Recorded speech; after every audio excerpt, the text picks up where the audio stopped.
때는 작년 크리스마스입니다. 그때 저희 가족 모두가 코로나에 걸렸을 때인데요. 남편이 먼저 걸리고 일주일 있다가 제가 걸리고 며칠 있다가 크리스마스 저녁에 아기한테도 이제 열이 나면서 사건이 시작됩니다. 지금부터 제가 한 행동 중에 어떤 것이 잘못됐는지 한번 생각해 보시면서 영상을 보시면 좋을 것 같아요. 아무튼 아기까지 열이 나다 보니까 아기도 울 맞구나 싶었고 저녁까지 해열제를 먹으면 열이 떨어지는 상황이었어요. 그래서 새벽 내내 3시간 간격으로 해열제를 먹이면서 아기를 지켜봤는데 1시, 2시쯤에 열이 39도까지 올랐는데 아기가 힘들어 보이지 않았어요. 그래서 내일 해가 뜨자마자 소아과를 가야겠다 하고 아침에 일어났죠. 아침에 일어나서 열을 쟀는데 37도 정도가 나와서 열이 다 내려간 것처럼 보이더라고요. 근데 이상한 것은 아기가 원래 아침에 일어나면 다시 잠드는 일이 거의 없었어요. 근데 아기가 힘이 너무 없는 거예요. 잠에 취한 것 같이 보이더라고요. 그래서 저는 밤새 아파가지고 잠을 못 잤나 싶어가지고 1시간 정도 더 자라 해서 아기를 냅두고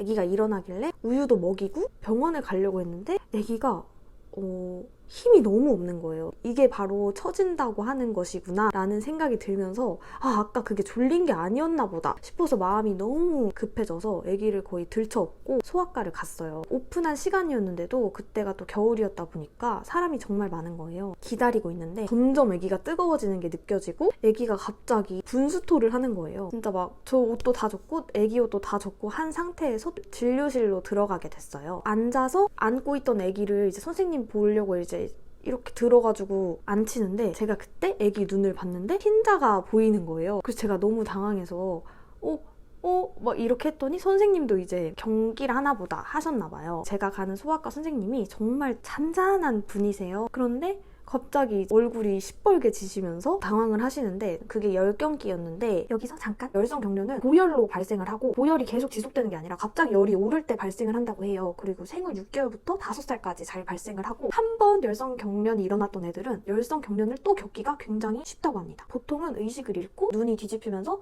팔다리를 움직이는 경련하는 양상으로 나타난다 하는데 저희 아기의 경우에는 몸이 이렇게 뻣뻣하게 굳어버리고 호흡을 안 하는 그런 증상으로 나타났었습니다. 그리고 저도 가장 걱정했던 게 후유증이 없을 건지 였는데 열성 경련의 경우에는 보통은 아주 많은 경우가 후유증이 없는 경과가 매우 좋은 양성 질환이라고 합니다. 근데 이게 지금 알고 나서 그럼 별거 아니었던 거네 라고 하는데 아기가 내 눈앞에서 숨을 안 쉬는 거 보면은 침착하기가 되게 어렵더라고요. 그리고 저는 의료진이 아니기 때문에 열성 경련에 대한 더 자세한 것들은 제가 참고했던 유튜브 링크를 남겨드릴게요. 그거 꼭 한번 보셨으면 좋겠습니다. 아기는 눈이 돌아가서 흰자가 보이는 상태고 숨을 안 쉬는 거예요. 갑자기 입술이 펄해지는 거죠. 그리고 손발이 뻣뻣하게 굳어서 뒤틀린 자세로 굳어가지고 저는 이제 그런 상황을 난생 처음 보고 선생님께서도 많이 보셨겠지만 이 작은 동네에서 오랜만에 보셨을 거 아니에요? 당황하셔가지고 나는 옆으로 기도 확보를 하시고 아기 옷을 일단 다 벗겼어요. 그때 열이 다시 올라가지고 한 39도 정도 됐었거든요. 아기 열이 너무 많이 나니까 미지근한 수건으로 이제 아기를 좀 살살 닦아주셨어요. 그러고 나니까 아기가 다시 호흡이 돌아와서 심장이 움직이는 게 보였는데 아기 눈은 돌아오는데 좀 시간이 걸리더라고요. 아기가 초점이 없고 눈이 흰자에 떠있는 느낌? 그렇게 있더라고요. 그때 제 남편이 근처 병원에 있었던 상황이었는데 전화를 받고 헐레벌떡 왔었고 남편이 오자마자 저한테 몇 초를 경기를 했냐 물어보는 거예요. 저는 뇌가 굳은 상태여가지고 모른다고 저는 이제 그냥 멍하니 있고 남편이랑 의사 선생님이랑 대화를 나눴는데 20초, 30초 정도 경기를 했다 하더라고요. 나중에 또 알게 된 건데 그 경기 시간이 좀 중요하대요. 보통은 10경기를 하면은 1, 2분 정도에 그치는데 그게 막 10분, 15분을 넘어가면은 뇌 손상이 갈 수 있어가지고 그거를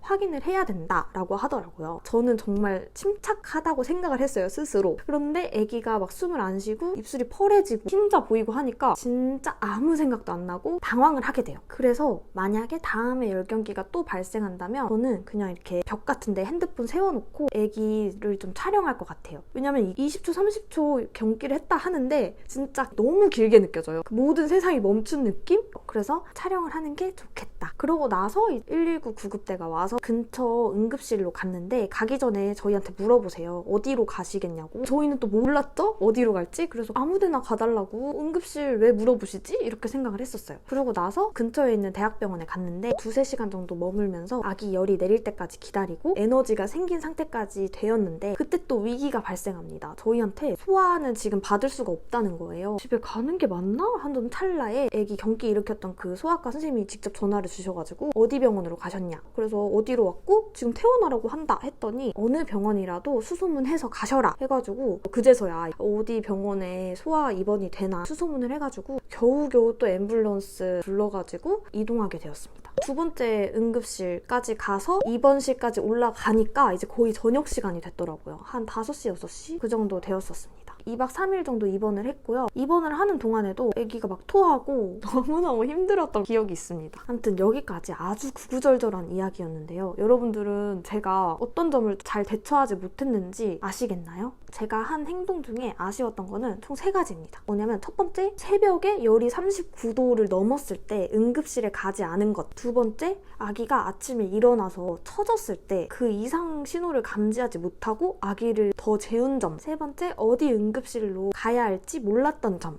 이거 3가지를 꼽고 싶습니다. 혹시 열이 나기 시작했을 때부터 응급실에 갔어야 됐던 거 아니냐라고 생각을 하시는 분들도 계실 텐데 열이 나기 시작했을 때 바로 응급실에 안 갔던 이유는 일단 아기 컨디션이 굉장히 멀쩡했었어요. 열만 나지 진짜 뭐 먹는 거 잘 먹고 노는 거 잘 놀고 울지도 않고 그랬기 때문에 괜히 응급실에 갔다가 막 대기하고 이러면서 아기가 더 힘들어하지 않을까? 이런 생각에 가지 않았던 것인데 여기서도 아쉬운 점이 있다면 생각보다 공휴일에 진료를 보는 소아과가 꽤 있더라고요. 차 타고 가면 한 30분 안쪽으로 그런 소아과들이 꽤 있어서 그때 그냥 소아과를 갔었어야 했다라는 생각도 듭니다. 애기 키우다 보면은 도대체 언제 응급실에 가야 되고 언제 소아과에 가야 되는지 모르겠는 때가 있는데 하정훈 선생님의 삐뽀삐뽀 채널을 참고해서 저희 아기가 해당됐던 6개월 이상의 아기가 39도의 열이 보일 때는 병원에 가는 것이 좋다고 말씀하시더라고요. 그리고 열이 떨어지더라도 아기가 처진다 싶으면 병원에 가야 된다고 말씀 주셨는데 저는 39도가 넘을 때도 안 갔고 처졌을 때도 그냥 졸린 줄 알아서 자게 냅뒀다는 점, 그것이 굉장히 아쉽게 느껴집니다. 결론이 뭐냐? 이 영상에서 하고 싶은 말은 6개월 미만의 아기의 경우에는 38도 이상일 때, 6개월 이상의 아기의 경우에는 39도 이상일 때 소아과에 가셔라. 만약에 공휴일이다 하면 공휴일에도 하는 병원을 찾아서 최대한 오전 시간에 가셔라 라는 겁니다.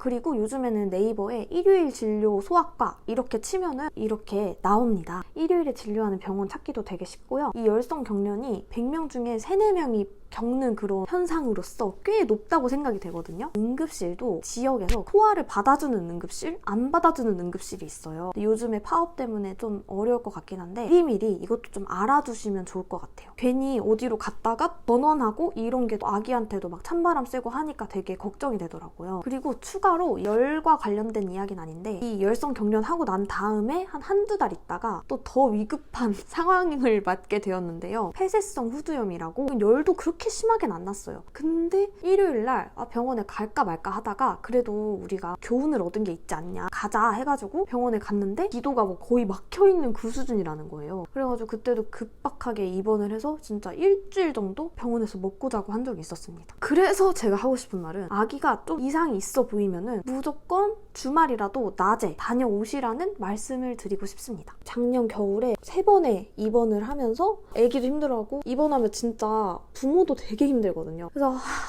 올해 또 독감이 이렇게 유행한다고 하니까 그래서 여러분들도 독감 예방주사 다 맞으셨죠? 아직 겨울이 많이 남았는데요. 우리를 위협하는 이 질병들을 예방을 잘 하셨으면 좋겠고 만약에 고열이 나는 상황 거기에 만약에 경기를 했다 할 때도 여러분들이 미리 최대한 당황하지 않게 대처하실 수 있었으면 좋겠습니다. 아무튼 오늘 영상도 봐주셔서 감사드리고 다음 영상에서 만나요.